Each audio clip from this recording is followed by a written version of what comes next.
Hi guys, so mag-withdraw ako ngayon dito sa Jump Money.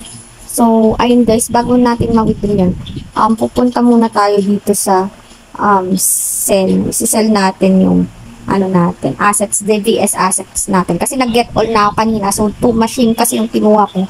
Yung binili ko yung $30, tsaka yung $49 before. So, sell all natin.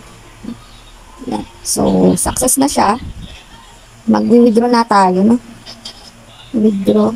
Tignan natin kung gaano ba kabilis yung withdraw din. Ayan, may $7 na ako. So, yun guys, mag-withdraw na tayo. Ayan, successful na siya. So, wait na lang natin na dumating sa ating Gcash, no? Ayan. Ito na ba yung withdrawal record? Ayan. So, for processing na siya, guys. Send ko muna sa upline ko.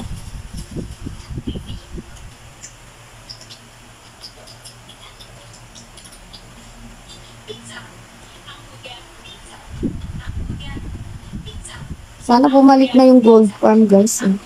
Ayan. Kung tinanong ko apply ko kung naabutan niya. So wait na lang natin na mag-successful. Hi guys. So successful na yung aking withdraw, $7. Ang dumating sa aking Gcash is 359 pesos. So yan guys, 359 yung aking na-receive sa Gcash. So, 16% yung withdrawal fee. $7 yung aking withdraw. 7 times 61. Tapos, ima-minus mo sa 16%.